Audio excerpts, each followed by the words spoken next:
Ka-chow. Ka-chow. Okay. All right. So then open sample script.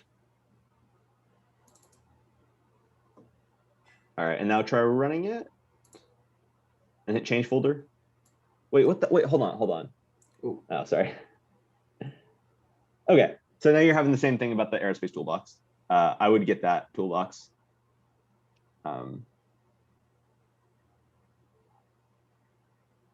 You should just be able to click click the aerospace toolbox link at the top of the command window. Oh. Yeah, it's saying you need aerospace toolbox. I would recommend getting that.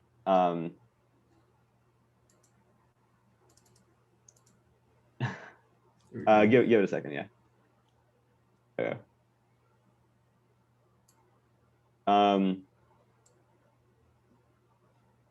Yeah. Hey, Jake, do you mind taking over? Just taking over the meeting because I've got work. So. Sure.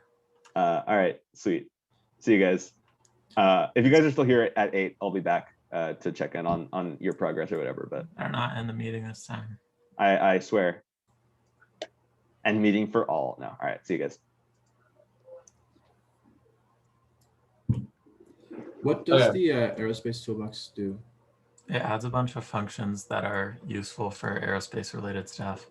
Also, I can try to help with this stuff, but I didn't write this function and I've never used it, but I know MATLAB. So if you have a question, then the answer is maybe, maybe not. Okay, when I run the code, it says spar cap width greater than 0.3C a lot as like kind of a warning thing. Is that just like something you just kind of accept when it runs, or? If it's giving you everything else, then don't worry about it for now. It gives me everything else. I think, yeah. It's just a check so that you don't actually accidentally design a plane that has like an unmanufacturable like structural design.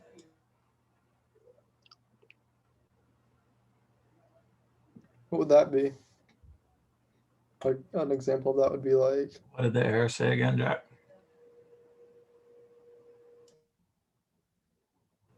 Jack, what was that error? What? What was that error? The error was spar cap width greater than 0.3C. So then presumably it's saying like the spar cap is bigger than what you would normally want it to be. What's the spar cap? Did Laird explain what the spar is? Oh, the spar. Yeah.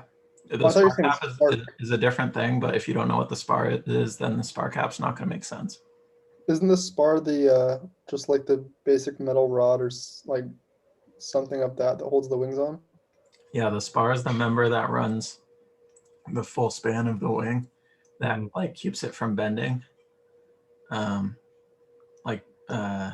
Bending under the lift force. And the spar cap is the part on the top or bottom or both of the spar that's like perpendicular to the spar that distributes that load like into the surface of the wing. So that it's not just like entirely on the single plane that the spar is in. It adds some more it doesn't like actually help with the bending. It just helps to make it so that the spar doesn't shear off of the wing, like along the edge of the spar. So along the top and the bottom. It's, you know how an I-beam, the main part is like the vertical part in the middle, and then it's got like a flat part on the top and the bottom. Those flat parts are equivalent to the spar caps. Interesting. I got that.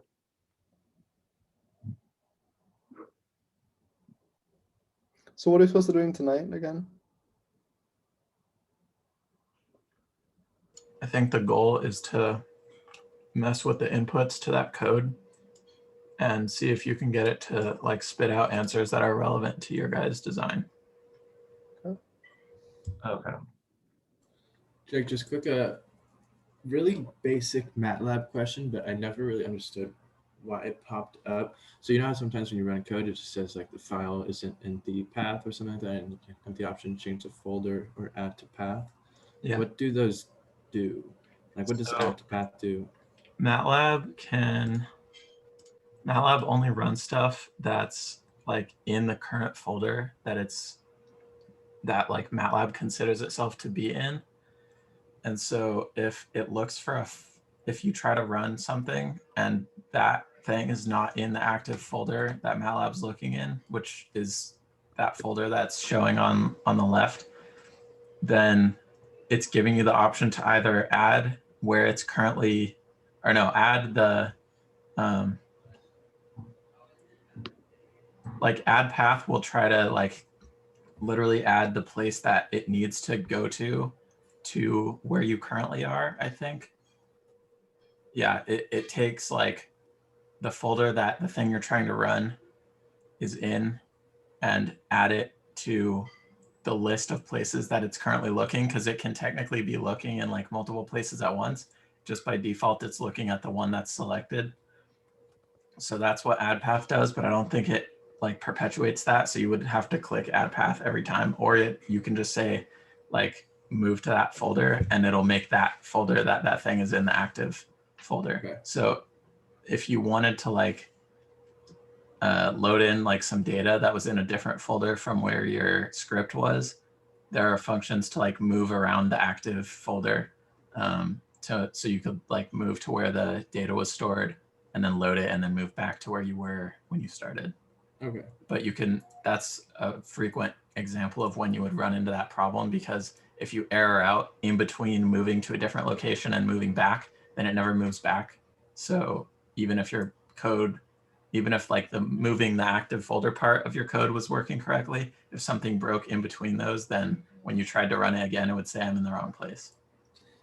And got it. And when I run I got the sample script up, and the plot show up, and there's a bunch of errors or like warnings. That's what he was talking about earlier, and like the warnings that we can kind of just ignore, right? Yeah, a warning is something you add in like into your code to jump out at you if something specific happens. Whereas an error is like a thing that MATLAB will throw at you if a function like gets the wrong format, or like you do something like there's some bad syntax in there or something. So the warnings you can ignore for now, because we're not trying to like make everything fully compliant, and the warnings are just saying like, hey, this isn't what we normally want. Right.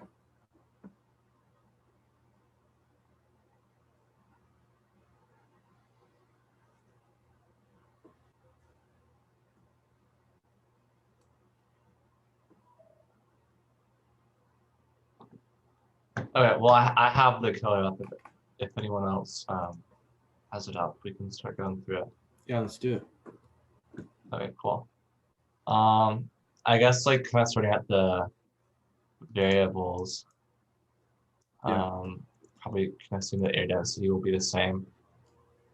I don't have to touch that. If one of you wants to screen share to help like make sure everyone's on the same page, feel free. Yeah, sure, I can do that. I can also take notes on the on our Google Doc too, if we want that too. Okay, cool. Is my screen, how does my screen look? Is it small or? It's big, but like everything else is quite small. I don't know if that's the same for everyone else. How about 1 second. Like, we can see your whole window. There we go. That's good. Okay, cool. We probably don't have to touch propulsive efficiency, right? I wouldn't think so. Okay. I mean, that would only change like depending on the battery and stuff, right? Okay. Well, I guess our only idea of the plane so far is we just want like kind of a big cargo plane, right? Yeah, I think we're gonna want a smaller, either a one with no real like body or like an attachable body, or like a quite hollow not like the giant ones that we were thinking at the very start. Okay, so we weren't thinking too big, just like kind of a I don't maybe think like a so. medium size, like I don't know, balance of Right. speed and what it can carry. Right, right. Okay, and Uh, then is this a constant or does this actually depend on the design of the plane?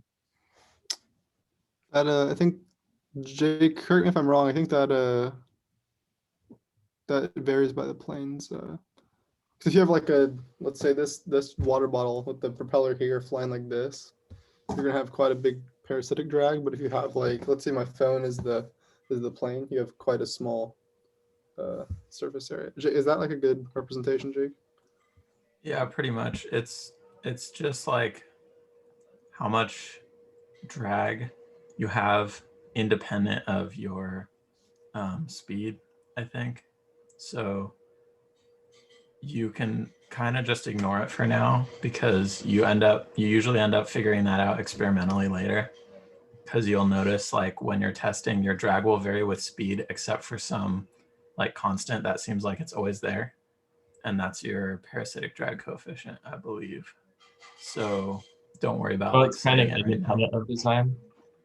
Yeah, like you do some stuff in your design to minimize it, but you don't like the reason it's included here, I think, is just because if you put it in, then you get a more accurate number, but there's not much at this stage that you can base it off of. So it's something that you would like come back to later to refine your design.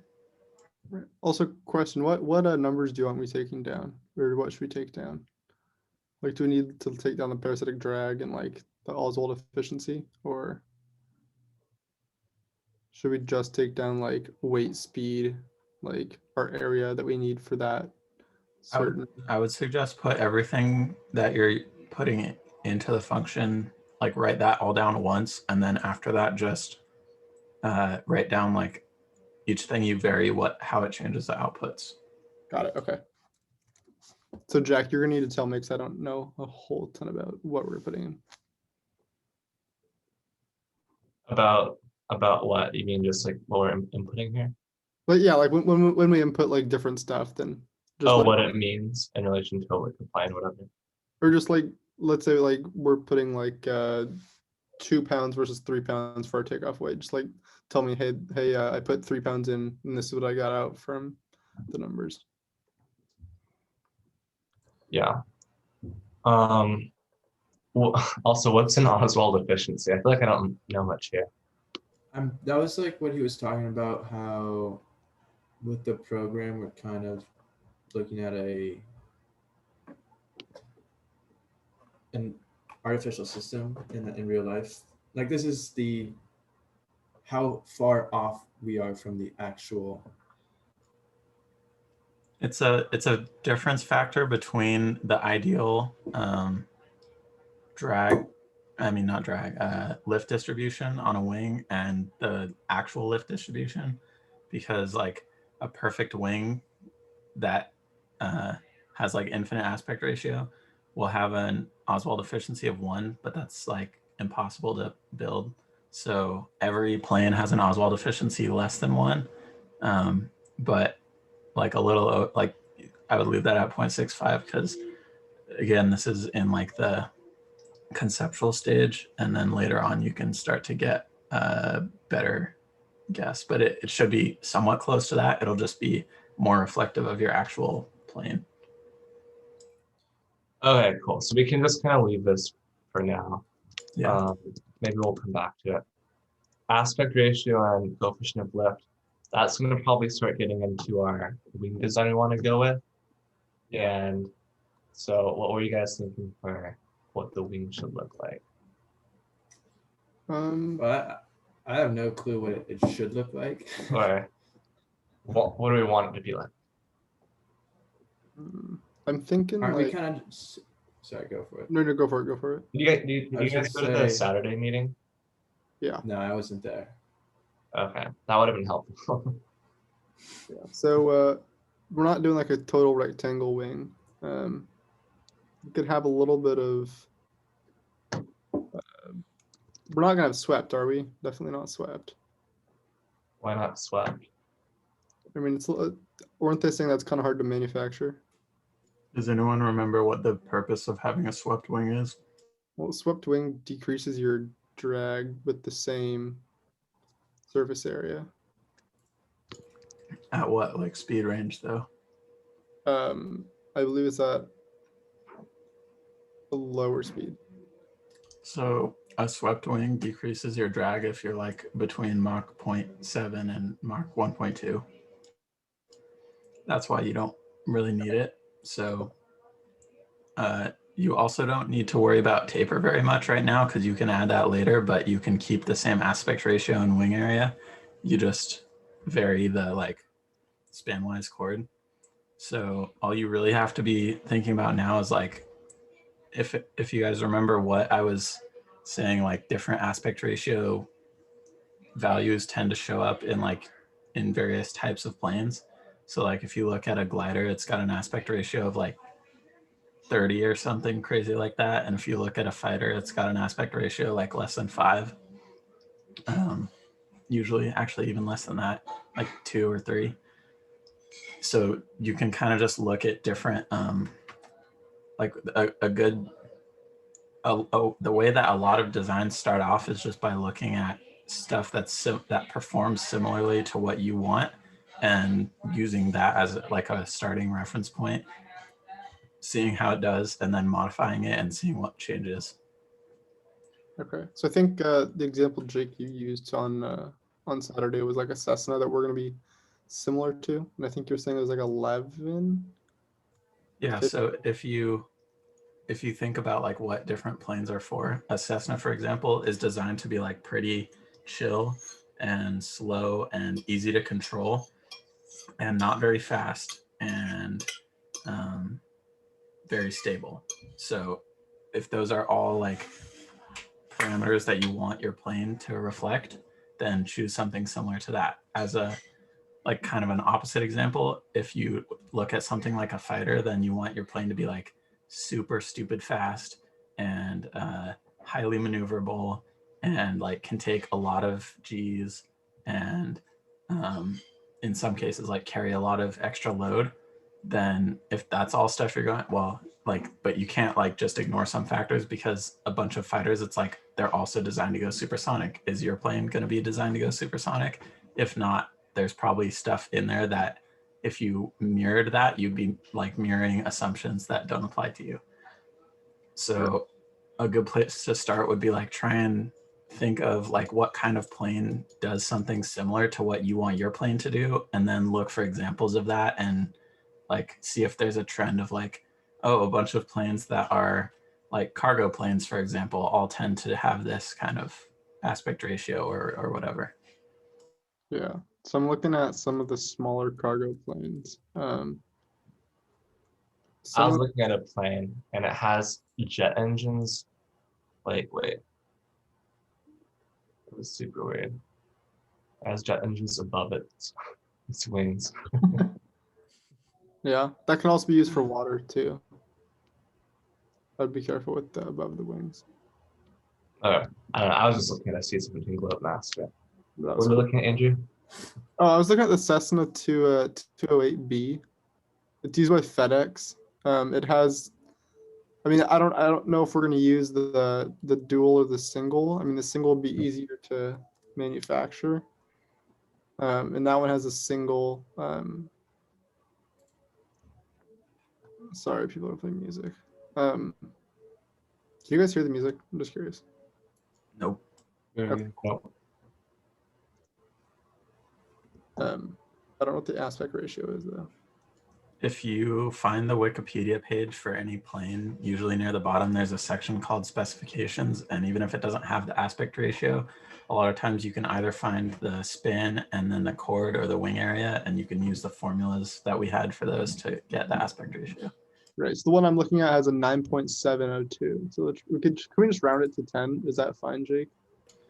At this point, yeah. When we're like actually talking about the design in more depth, it's usually a good idea to have like at least one decimal point in there, just because the difference between like a 5 and a 4 aspect ratio can be significant.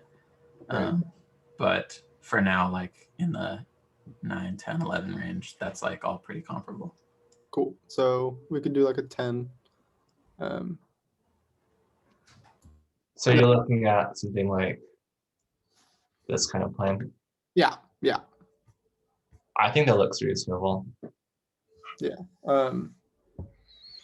Now, where we put the wings is also a consideration too. That is And true, the but aspect ratio. it's not going to factor in at this level very much because it doesn't directly affect like most of these factors. But it'll definitely be a design factor, like when you go to start like laying things out. Got it. Okay. Thank you. Okay. So aspect ratio 10. Is that something we can change throughout the? So I'll put that as one of the designs with an aspect ratio 10. How do I figure out lift coefficients now? So you can either kind of leave it because most good airfoils will be somewhere in the range of like 1 to 1.5, or you could do a little extra effort and go to this website. And if you start to try and figure out what airfoils that different planes use, you can look them up on here. And this website has data for like tons and tons of airfoils. And you can find like what CL and CD values you would get from them at certain, like at a given angle of attack. And you don't really have to pick an angle of attack because the maximum angle of attack that you can fly at will be basically whatever angle of attack gives you the highest CL, and that's usually the one you use like at takeoff and landing. So if you just assume that you're flying your takeoffs and landings near stall speed, then using the max CL is an okay assumption. But you got to remember that those are max CLs. Like those CL and CD values are just for the airfoil alone. They're not for an actual wing, and they're not for an actual plane. So a whole plane will have a different CL from just a wing, which will have a different CL from just an airfoil. But it's a good, like that site, but just by itself is a great source of data that we use a lot. And so there's like different systems of categorizing airfoils, in addition to some just randomly have like their own names for some reason. But the NACA 4 and 5 series are a really basic place you can start because the digits that are in the name literally define the shape of the airfoil. So in a NACA 4 series, the first digit is like the maximum camber like distance as a percentage of the chord. The second digit is the position of that maximum camber value as like tens of percents of the chord. And then the last two digits are the maximum thickness as a percentage of the chord. So it's like a very self-contained system. And then the 5 and 6 series are like variations of that where it defines like different parameters. But it's all still like in the whole idea behind it is that you can still apply it to any size wing by like once you know your desired wing area and aspect ratio, you can get the chord at any point, and then the airfoil will size itself according to that chord. Also, Jake, we're leaving, or Jake and Jack and Matisse, we're leaving air density, propulsion efficiency, parasitic drag, the Oswald efficiency. We're leaving all of those right now the same. Is that also the same for the lift coefficient? Or should I type those in for this design? I was doing a little bit of research into the lift coefficient right now, and I think so I'd say it's up to you guys because if you want, you definitely can start messing with different lift coefficients now and seeing what you get. Because at some point, you will definitely want to try and choose the best airfoil for your plane, and that'll determine exactly what lift coefficients you can get. But right now, you can either leave that constant and just like have an assumed value and have fewer variables, or you can include that in like the testing you're doing now. Got It's it. up to you guys. Won't the lift coefficient change for any airfoil? Like every different airfoil, won't the lift coefficient be different? Basically, yes. But they're like for a range of reasonable airfoils, the value is going to be in a pretty close range. So you can expect that you'll be able to find an airfoil that will give you something like the numbers that are in there. Okay. Or you could start looking at different airfoils and putting in the exact values that you think you would get. Yeah, so I was looking at this. I just did a quick Google search, and Purdue team tried to, I guess, create some sort of aircraft based on the Cessna Grand Caravan, which I think is similar to the 208B. It's the same plane. It's the same plane. Yeah, the Grand Caravan is like the marketing name for the 208. Okay, cool. And then they use NACA 4412. But how do I read these graphs? Because yeah, so the NACA 4412 is like the most memed airfoil ever because everybody uses it as a placeholder. So, but it's also used on like several real aircraft, and like there's multiple DBF planes that we actually put it on because we always use it as a placeholder, and then we're like, okay, but like, is there a reason to change it? No, so then we leave it. So if you scroll up a little, it'll start to make more sense if you look at that thing that has all the like colored squares below this part, where it says polars for NACA 4412 farther down. Yeah, so those are all the lines that it's going to show, and they're for varying Reynolds number. So they're also for varying NCRIT, but don't worry about that at all. Have you guys learned at all in any of the levels that you're at what the Reynolds number is? I'm a mechanical engineer, so I'm We Oh. just looked at it in thermo. Yeah, isn't it like sort of like viscosity of a fluid or something? So viscosity is a factor in it, but the easiest way to like describe it is it characterizes how smooth or turbulent the flow is. So the higher the value, the smoother the more turbulent the flow gets. And there's kind of like a crossover point around 1 million-ish where it goes from like generally being considered smooth or laminar flow to generally being considered turbulent. And so each of these lines are being presented for different Reynolds numbers because the like actual performance of the airfoil will vary with Reynolds number. So all the different lines is just the values for that airfoil at that Reynolds number. I would stick between like 200K and 1 million for you guys because the variables in Reynolds number are the fluid density, the fluid speed squared, I think, and the viscosity, and one other thing that I don't remember.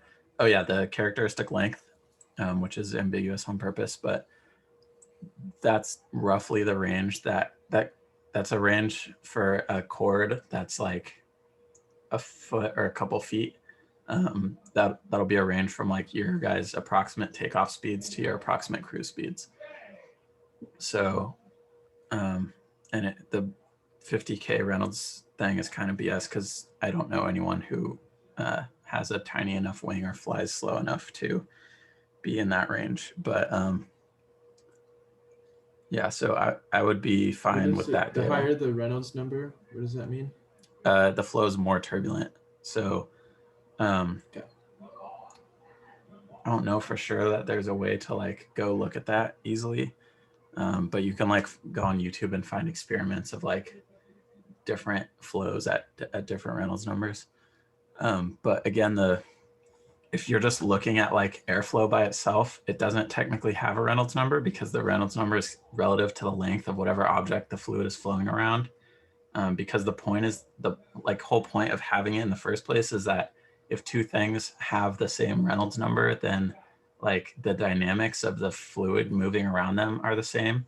So if you want to have like a way of explaining it that makes sense to me is like if I have a 1 meter sphere with fluid flowing around it at 1 meter per second, and then in a different experiment I have a 1 centimeter sphere with fluid flowing around it at 1 meter per second, then the fluid flowing like relative to the 1 meter sphere is not going to be the same. It's not going to behave the same as it is around the 1 centimeter sphere because it's like moving differently.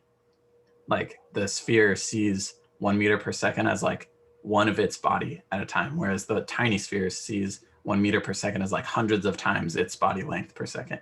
So you would have to like scale the speed down to 1 centimeter per second, or if it's squared, then it's like not exactly that, but the flow would have to be proportionally smaller for the dynamics to be the same. And so but that means the good thing about Reynolds number is no matter what object you're using, as long as the Reynolds number is the same, then the fluid like behavior is the same. Do we want a small or high Reynolds number? You don't really get to decide like what the plane is, what Reynolds number the plane is flying at, but it is still important to consider like what data you're sourcing your Reynolds number for, because like if you only use like the data for the airfoil at a Reynolds number of 200,000 and then you fly at like 200 miles an hour, the Reynolds number is going to be way higher than 200,000, and so it'll behave differently than you would expect. Got it. So I would just pick a value that looks approximately right based on these 3 Reynolds numbers and then go with that. But then like during the actual comp, once you get to like near the end of your performance analysis, you start to go back and be like, okay, but actually because my speed changes for different parts of the mission, my Reynolds number changes for different parts of the mission, so I should like factor that in, and you get slightly better results. Okay, so what X or alpha value should I select for Okay, so CL values? So when we're looking at takeoff, that's going to basically be our max CL value, which like basically wherever, hopefully you can hear the shouting in the background, but wherever like that 1.6, 1.7. Yeah, so that's going to be like as high as your CL will ever get for that like flow speed. It can't go higher than that. And if you keep increasing your alpha, it'll start to go down because the flow starts to detach on the back of the wing. But that means that like if you need that to take off, then if you are like ever out of parameters, like you're heavier or something, or for whatever reason, you need more lift than that, then you won't be able to take off because you'll need a greater amount of lift than is actually available. So that's why sometimes we go a little on the like lower alpha side, just to give a little buffer. But I mean, right now we're just in the early stage, so you could pick like the actual peak if you wanted, or you could go a little on the safe side. Okay. And then but yeah, your general like process would just be pick a CL value and then figure out what alpha corresponds to that. what would lift coefficient turn be then? I wouldn't mess with that for now, but like I wouldn't try to figure it out based on turning. I would just scale it proportional to your selected takeoff CL. So like as a bad example that you should not copy, if your takeoff CL was 2, then make your turn CL like 1.8 or 1.7 or something. Because the turn CL will still depend on the airfoil, but it also depends on a whole bunch of other stuff that's hard to figure out. But it's probably a somewhat okay assumption to just say that like if my turn if my takeoff CL is like lower or higher, then my turn CL will probably also be lower or higher. Okay. So Also, nice cat. what? Is there a cat behind you? Yeah. Name's Oliver. So do you guys want to stick with kind of what's already here, or do we want to do something based off this particular airfoil?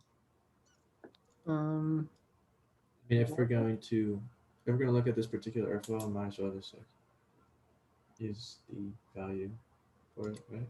As a last disclaimer, I don't actually know what airfoil that data was based off of that was in there, so I can't advise like whether or not it's actually useful to use or not. we just, I'm on Wikipedia for the Cessna. Would it be on here? The CL? No. I mean, maybe, but I googled it. This is Okay. I don't really see anything else. Because here's the airfoil. Here's the airfoil of the Cessna. It's a 23017.424. Oh, Yeah, so that's a 5 series, I think. That's the wing root. What's wing root versus wing tip?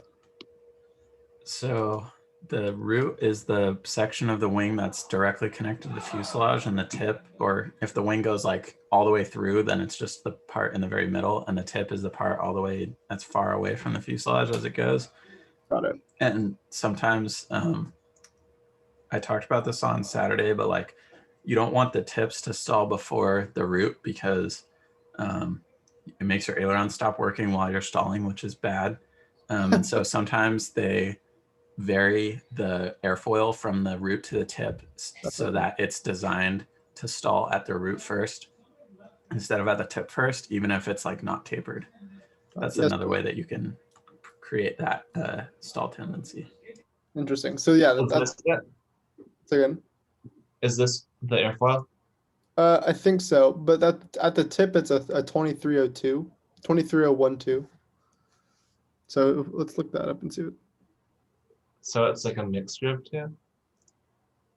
Yeah, and that just means they'll like do a linear interpolation from the root to the tip, and so all the in-between points won't be either of those exactly. They'll just be like a fit. If you guys have ever in SolidWorks done like a loft or like a boundary, it's one profile will be one of those and the other profile will be the other one, and it'll just like automatically kind of map the points on one to the other, so all the in-between sections are like intermediate values.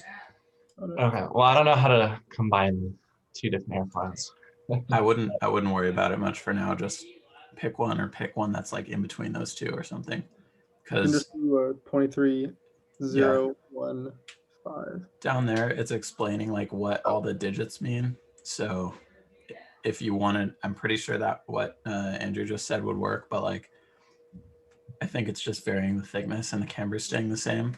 So you could either just pick one of those two or pick one that has like a thickness in between them.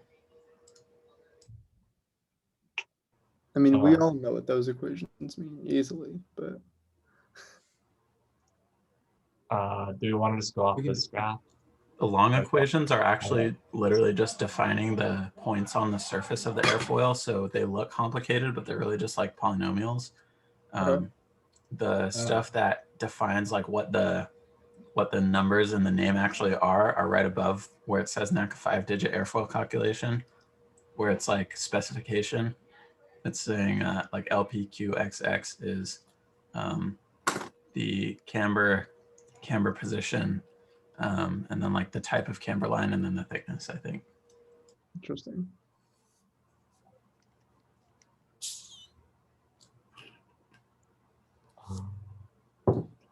I mean, yeah, I don't think at this point it's that big a deal, so let's just pick one of them. Yeah, either one. You want to just go with what's there or create something off this graph? Let's just go with what's there. Yeah, okay. All right, cool. So what's the LC turn is what? 1.2. I mean, if you notice, the numbers that you could have gotten if you were looking at the graph would again be like very close to what's already in there because that's just the range that most stuff tends to fall. A 2, 3, 0. 1, 2, 6, 7.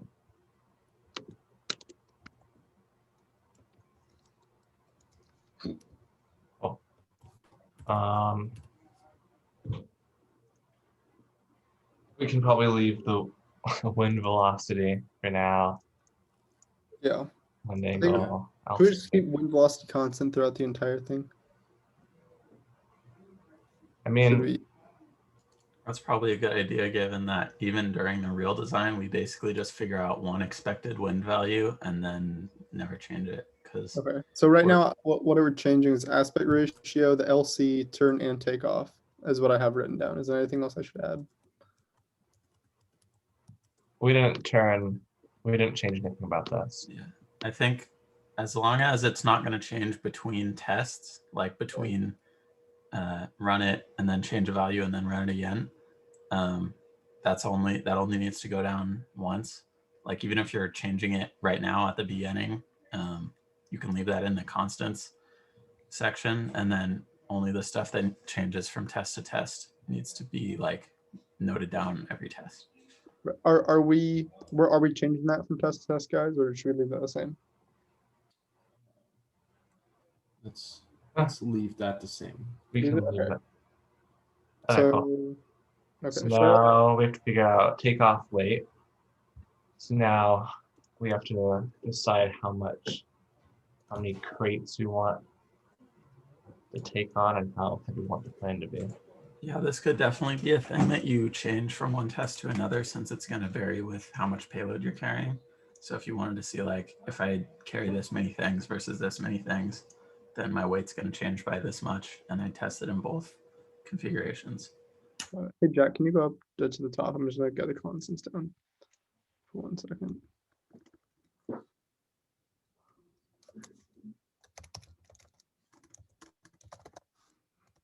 Can you read that air density to me? Can't really see that. Is it 2.37?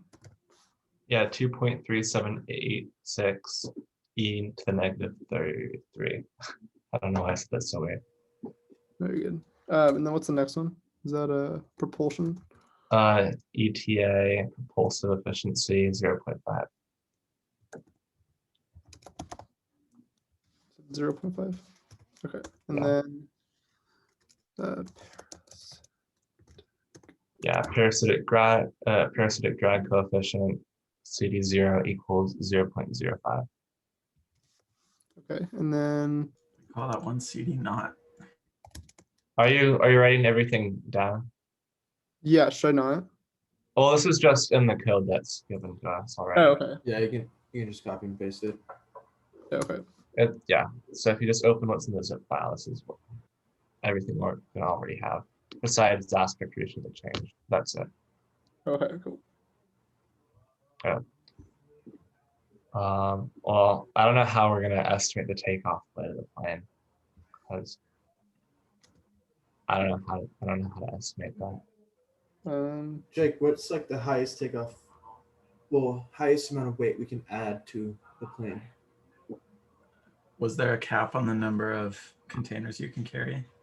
No, Then how much does one container weigh? we don't know. Each block has a weight of 0.377 ounces, and So It has 55 to- pounds divided by that many ounces is how many containers you can carry if your plane is entirely made of containers. Because the heaviest your plane can be is 55 pounds. Container plane. But Sort of if you build your plane entirely out of containers, it might not fly very well or take off or be a plane. true, good point. And then each the blocks, the crates have to be in containers also. So there has to be some material also. Right.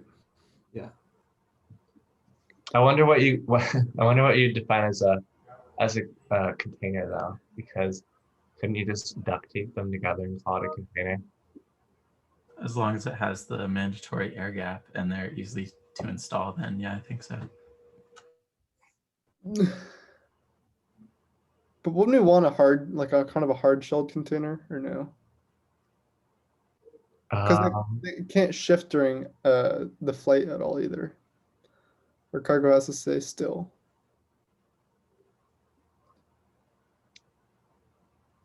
That is, yeah. Duct tape might not stay completely still.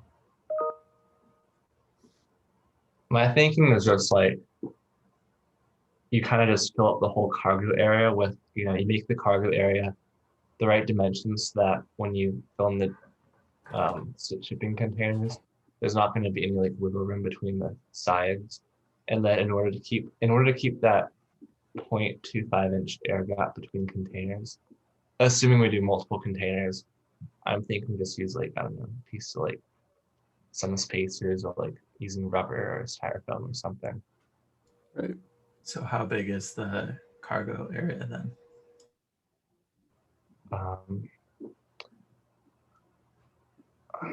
Cubic meter.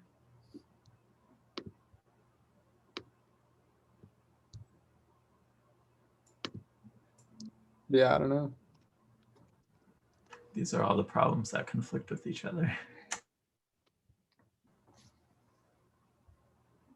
So what are your options for extremes on like how you could try to optimize things? Because remember, like from scoring analysis, it's like you have a few options for, you could do this many of something or this many of something, and then everything else is in between those. Right. So we can just like figure out the Those are maximum. Yeah, those are good points to like test. Should we first test them? Because we can just like first test the max and then test the min, and then see in between, etc. Okay. So what should our max takeoff weight be?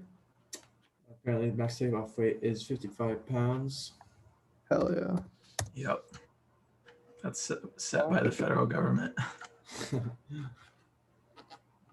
Okay, so then, right now we have an aspect ratio of 10 with a takeoff weight of 55 pounds. and then minimum weight, I guess.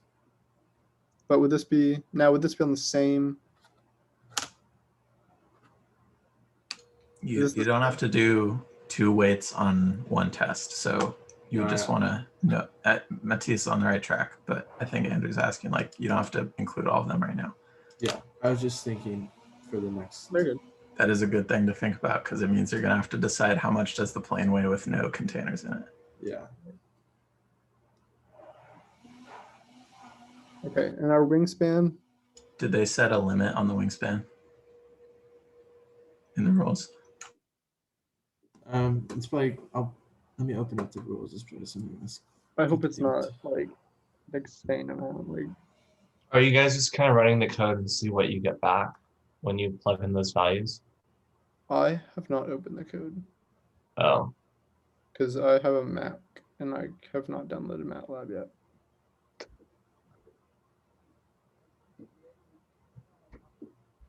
so then how are you guys going to optimize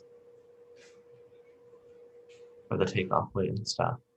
I thought we were just gonna write out our results from.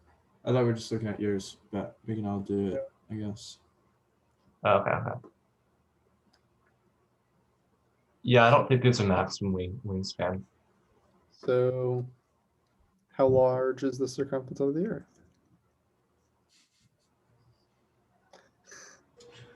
Now has swept wings are relevant, because if you sweep the wings, you can get more than just one circumference of the Earth into your wingspan, because it's arced. You make a good point. Yeah.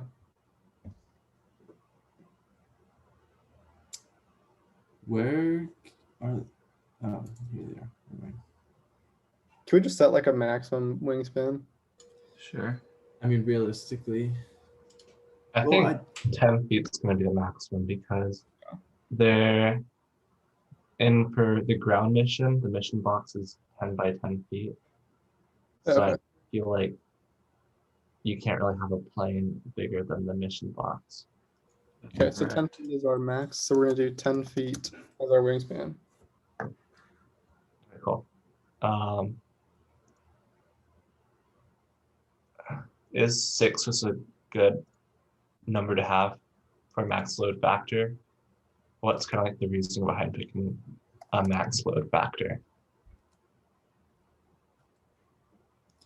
I don't really know I've what noted. a load factor is. I kind of forgot what that was.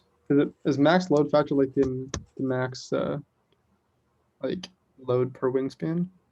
Load factor is the multiple of your weight that the plane experiences. So in steady level flight, your load factor is 1 because your lift equals your weight. But if you're in a turn, then if you're in a level turn, then you need lift greater than your weight because you need at least as much lift as your weight to hold you at a like constant altitude, and then even more lift than that to keep you turning in a circle. Got it. So the faster or steeper you turn at like a level altitude, the greater your load factor is. So what's like a max value for our load factor then? You can I'm okay with yeah, you our could probably being leave more it facile than for 6 now. times. It varies wildly based, or not wildly, I guess, but widely based on like the usage of the plane. So like passenger, like airliners don't go above like 1.2. Aerobatic planes don't go above like 5, and fighter jets don't go above 9. But if there's no people in the plane whatsoever, then it can go basically as high as your like electronics can withstand. But 6 is probably fine for now. But you can probably design that in more detail after, like once you figure out more stuff about turns, because that's the main reason that you use a load factor higher than 1. We also want it too high in case like the wings just fall off the plane. Yeah, because it's always just going to be the weight multiplied by that. It's going to be like the max weight that your structure has to be able to withstand.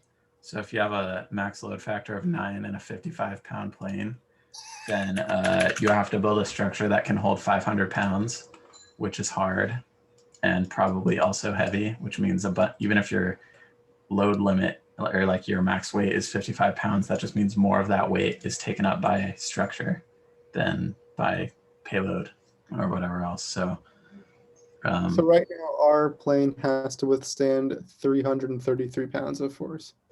yes, Nice. like you have to design it for that. And then because the structures people are good at their job, they add a factor of safety on top of that. But nominally, the most your plane will undergo is 6 times 55, which I'm Which also assuming is means 300, whatever. our wingspan of 10 feet that's gonna be quite a flex if we have 300 pounds of force on that. Well, it all depends on your spar design and how stiff you want your wing to be.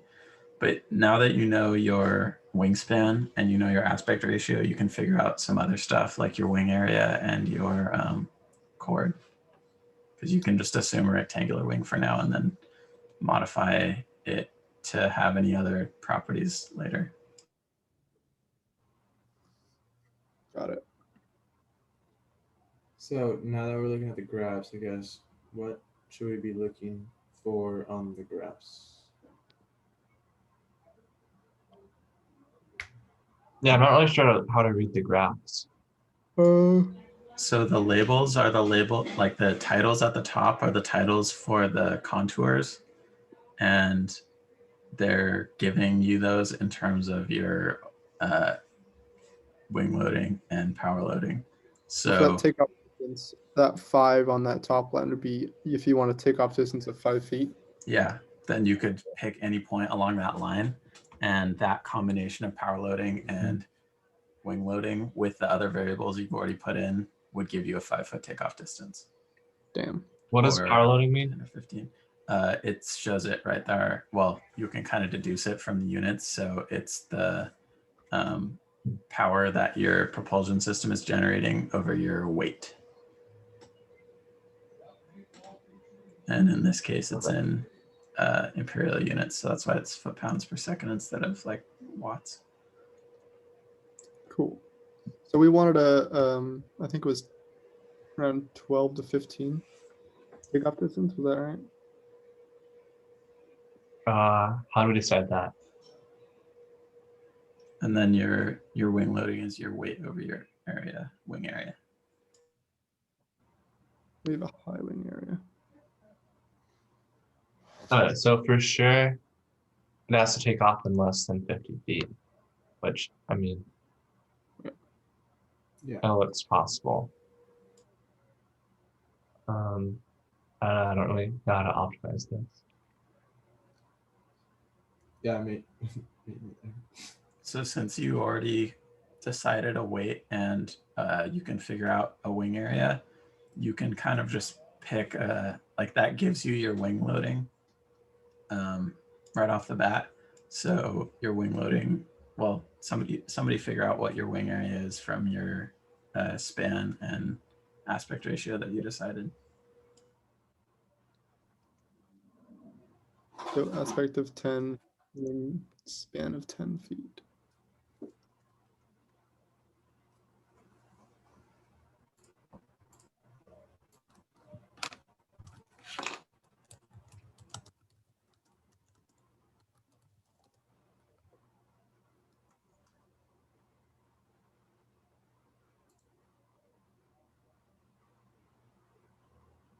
I have returned.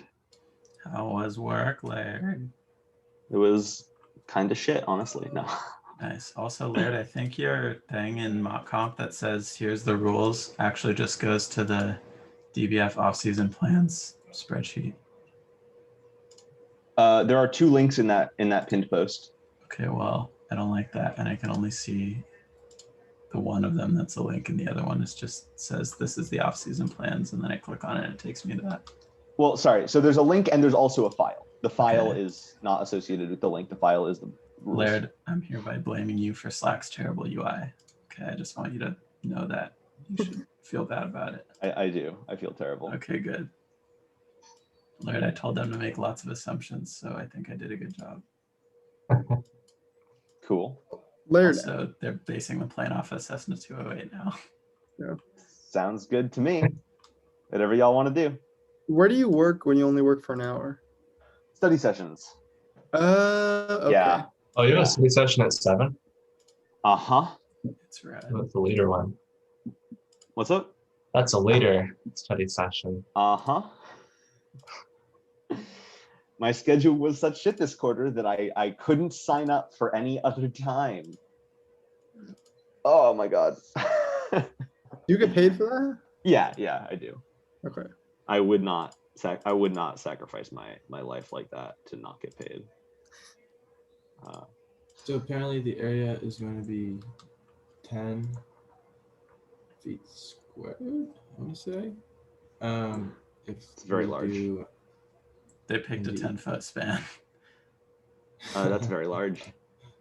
Was there a Laird? Was there or was there not a wingspan limit? There is not.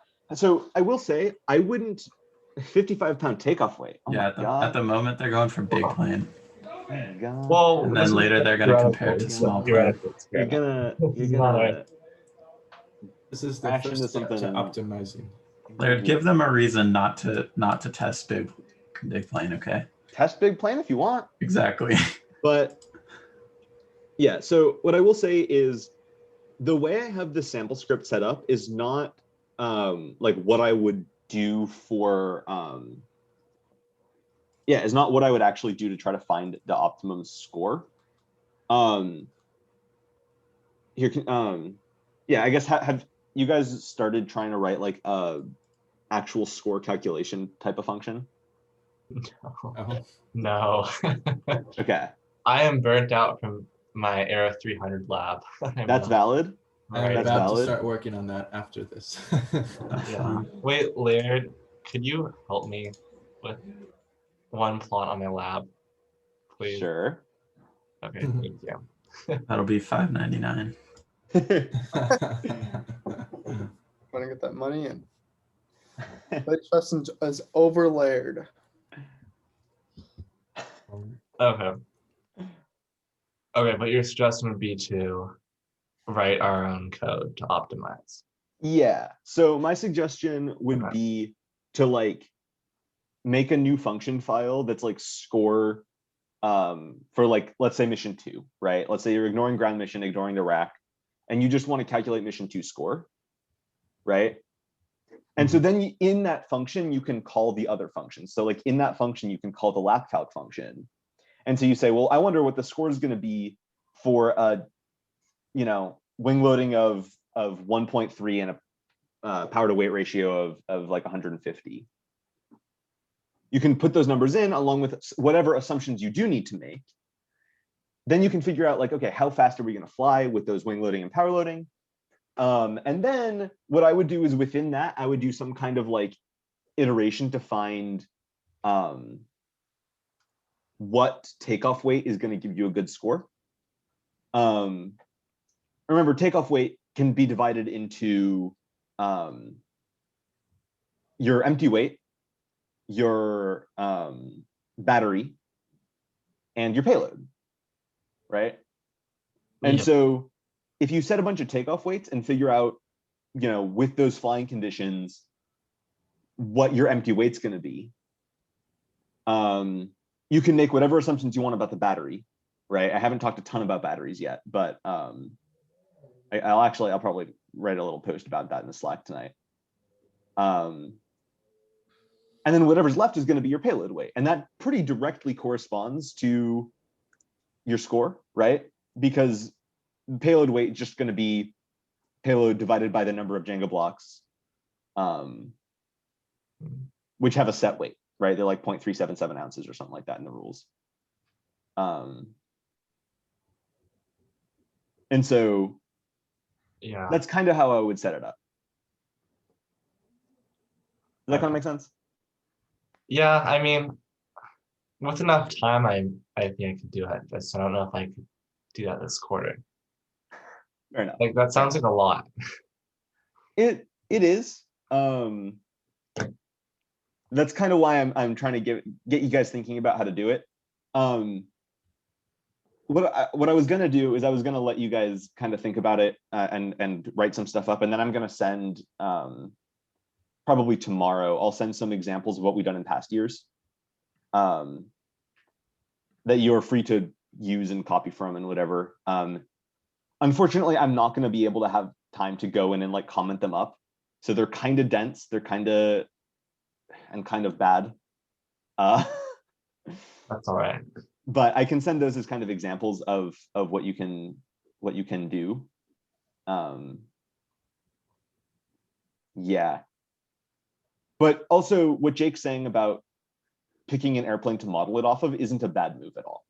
Like, especially at the beginning, like just to get a design and run with it is good. But you should also be able to justify why you think that's a good plane to model it off of. Okay. And I know you guys settled on one so far, but if you can find a few examples, because there's a lot of planes out there, and There's a lot of planes out there. the numbers you get from each of them tend to agree with each other, then that'll indicate more that you're on the right track. But if you're picking a few examples and they all have like wildly different outcomes, like one has like an aspect ratio that's double of the other one, then that doesn't necessarily mean you shouldn't use any of them. You just have to figure out what's different about them that you're not seeing that's resulting in that design difference. So we have the smaller version. You think like the I don't know, like the spruce goose would be a good giant end of the spectrum? Honestly, I have no idea, but I would, when you're trying to find like example aircraft, picking anything that's at an extreme is probably not going to give you like a reliable value, because they probably had to do something weird to make up for the fact that it's at the extreme end of what's possible. Right. So I don't mean like pick multiple planes that do the same thing, but like one of them is the biggest plane that ever flew, and like one of them is a normal plane. I just mean like find a couple other planes that are like a 208 or that are, you know, like another small low speed single engine cargo plane or something. Okay. And then compare their values. Got it. I actually have to go. I'll see you guys on Thursday. Thanks for coming. Yeah, See you I wish you Thursday. luck on this. I have recorded a couple things on the Google Docs, or yeah, Google Docs, I think is what it is. So if you want to refer to that, that's on there. But I'll see you guys on Thursday. Thank you, Jake and Matisse and Jack and Laird. Yeah, bro. Yeah. Yeah. I think this is also a good point for me to head out because I need to start working on the Aero 300 lab. Whee! Yeah. Yeah, it's insane. Are you almost done with it? I'm stuck on plot 6. I don't know why. I just don't really know what's going on with the code that Yeah. was kind of suggested for us to look at. And then I can't figure out how to load stuff for plot 7. But I think I just haven't looked at that enough. Well, I have not gone there yet, so hopefully I will. You have a lot of ground to cover before Wednesday. No, my lab's on Thursday, so I've got time. Oh, okay, that's helpful. Yeah. That's good. Anyways, yeah, I'll see you guys on Thursday. See ya. But yeah. Laird, do you want to help me? Sure.